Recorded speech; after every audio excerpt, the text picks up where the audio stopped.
Thank you very much for your compliments. I like my mask too. It's very festive for this weekend as we're celebrating Halloween. And without further ado, let us do a little review of where I left off last week.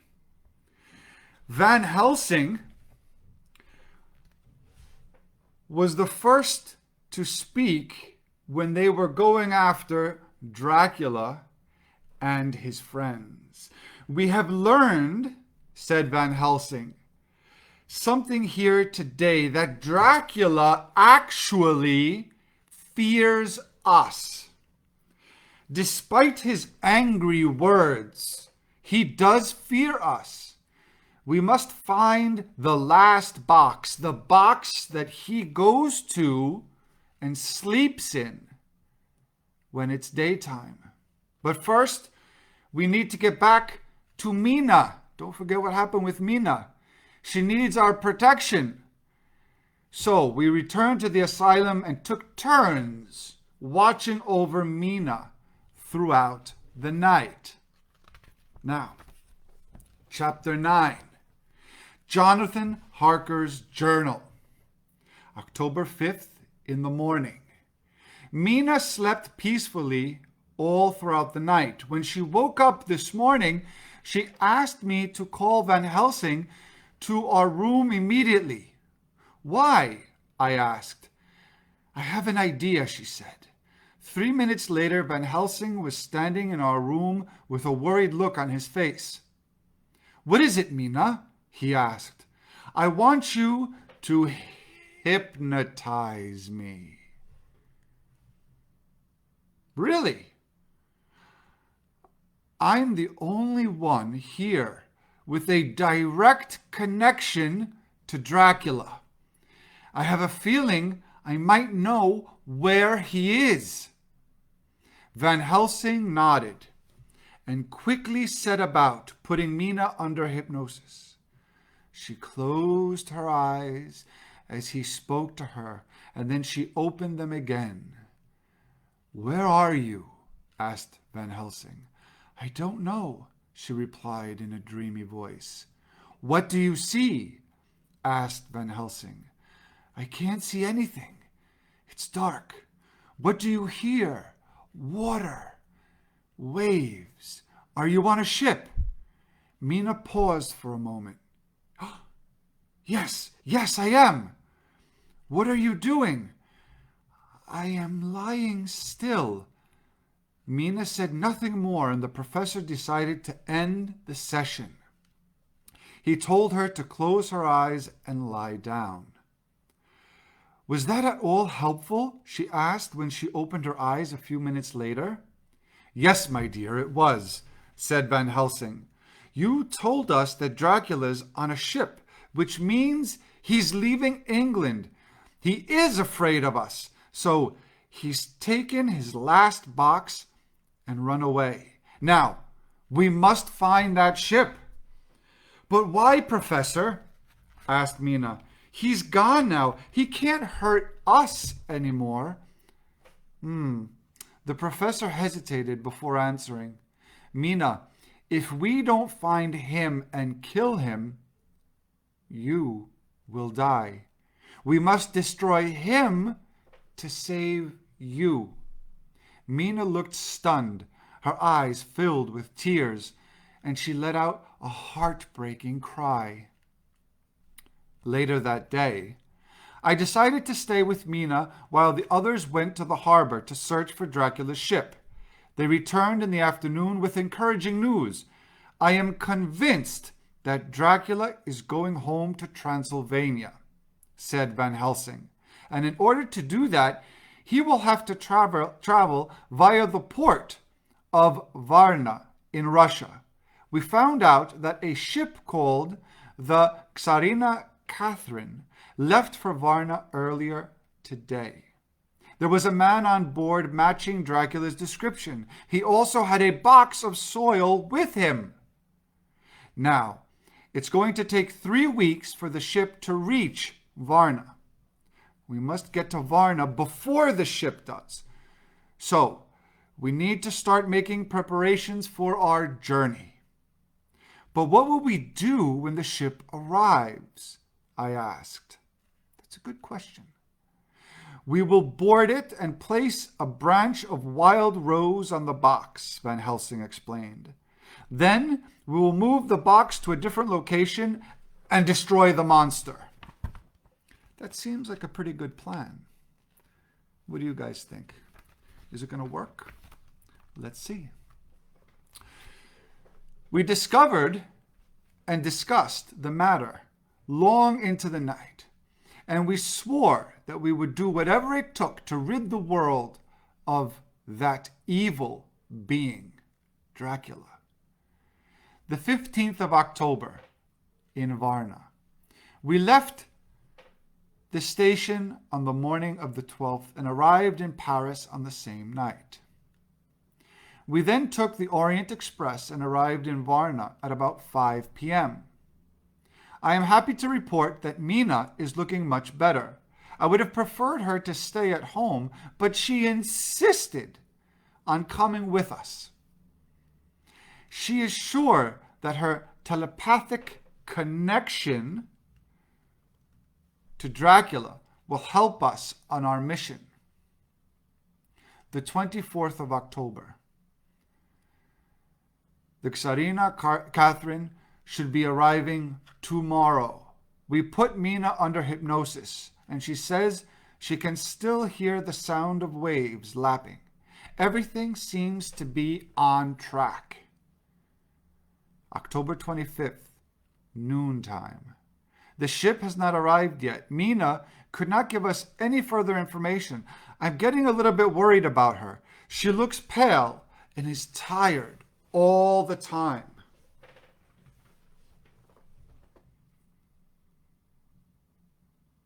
The 28th of October. The Port Authority informed us that the boat arrived at the port of Galați in Romania at 1 p.m. today. Things have taken an unexpected turn. We have no choice but to travel there now by train. The next train leaves at 6:30 tomorrow morning. Mina is getting weaker by the day. These delays are very frustrating. So we arrived at Galați at 9:30 this morning and checked into a hotel. Mina stayed in her room while the rest of us went to the harbor to look for the Tsarina Catherine. When we found the ship, we asked the captain to show us the box of soil, but unfortunately, we were too late. The captain informed us that a group of gypsies, those gypsies, Dracula's gypsies, had already claimed the box. We returned to the hotel with heavy hearts. It's time now for a new plan. And here they are on the ship asking what has happened with that last box, that box that they need to destroy the monster. And so,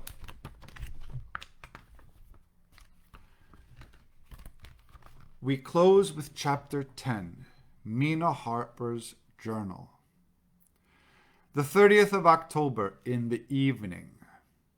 We believe that the gypsies are going to take Dracula to his castle by boat. If they travel down the Sereth River, they will come to the Borgo Pass, which is a short distance from Dracula's castle. Our plan is to intercept the gypsies on the way to the castle.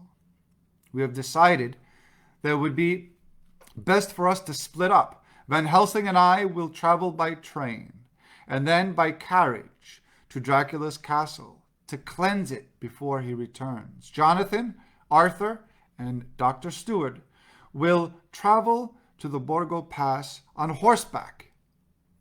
Later, it took a great courage to say goodbye to my darling Jonathan. We may never see each other again. The 1st of November. Ooh.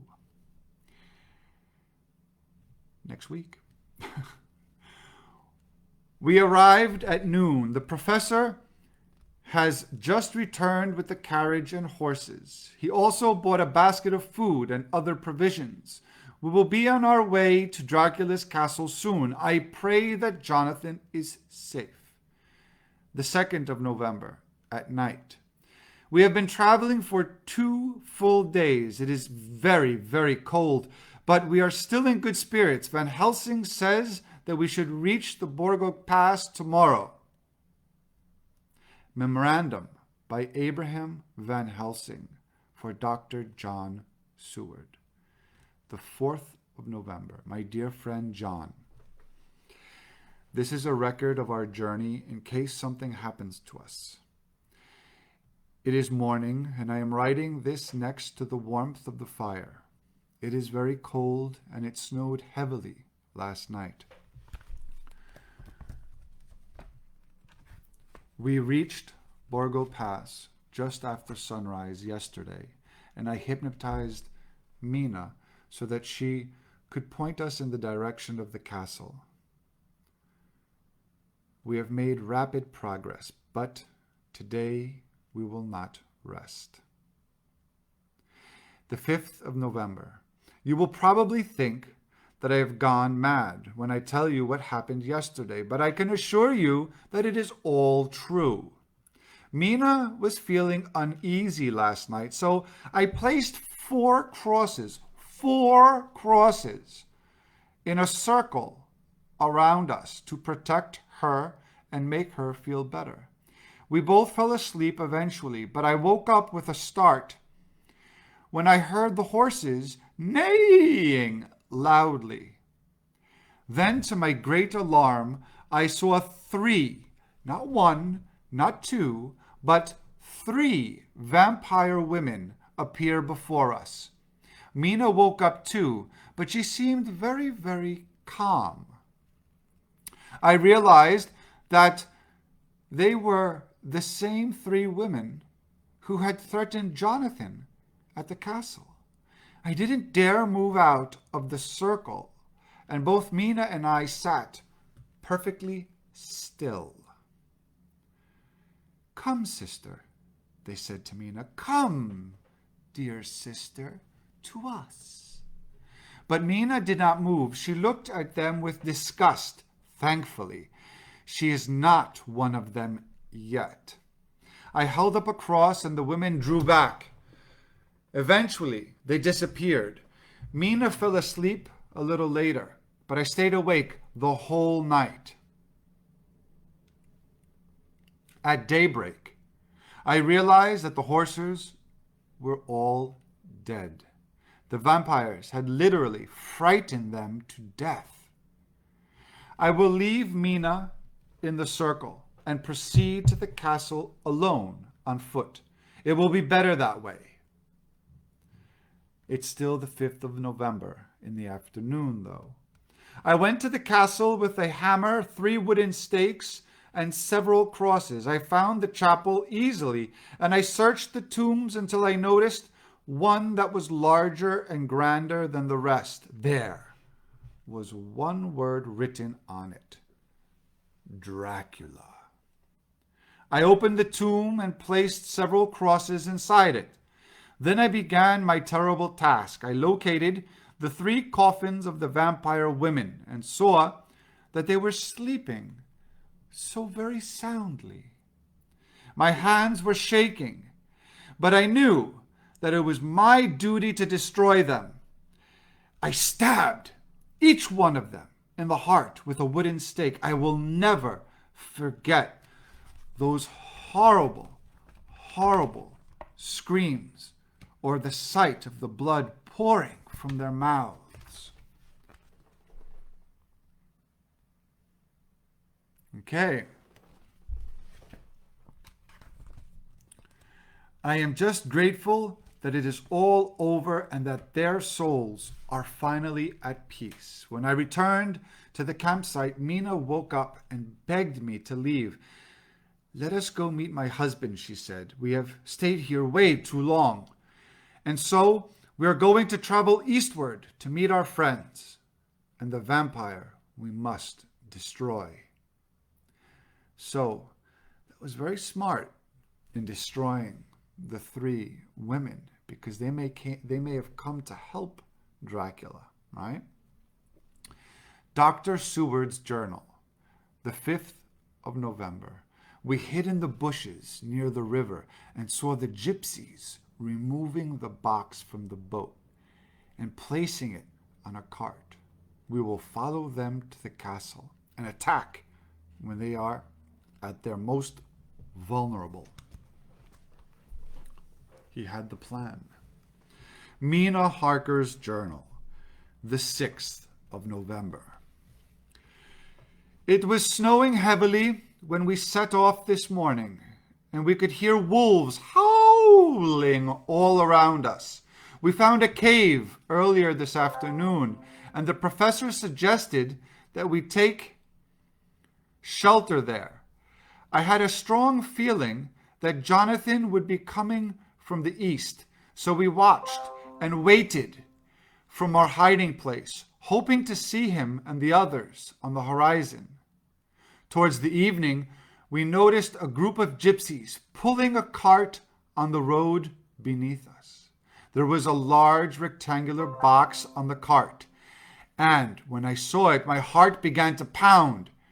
That thing, that monster, that beast was in there, and it was almost sunset. Sunset, guys. We had to act quickly. Look, they are coming, said the professor. He pointed to a group of horsemen who were barely visible in the distance. I watched as the horsemen galloped towards the gypsies. Soon I could clearly see that it was Jonathan, Dr. Seward, and Arthur, and I felt an enormous wave of relief. The gypsies realized that they were surrounded and quickly pulled out their knives. I saw Jonathan jump from his horse and onto the cart. Arthur and Dr. Seward circled the gypsies and threatened them with their guns, while Jonathan removed the lid from the box. Here we go. This is it. Here it is. The final showdown. What's going to happen? Is the box going to be empty? Or will he be inside? He then raised a large knife above his head and plunged it deep into Dracula's heart. For he removed the lid from the box and he was inside. The monster's body crumbled immediately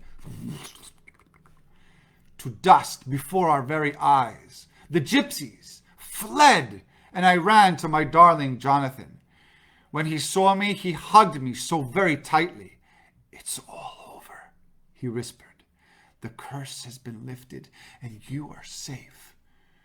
"We are all safe now," I said, as tears of joy rolled down my cheeks. "Finally, we are free." But we never spoke of Dracula again after that day. But the memories will haunt us forever. The end. And so here lies Dracula. Dust to dust, ashes to ashes. He was destroyed. I want to thank you for joining us each Friday of this month in listening, in sharing with your students this story. Have a wonderful evening, a great afternoon, and a good morning for those of you joining us around the world. Take care. Bye.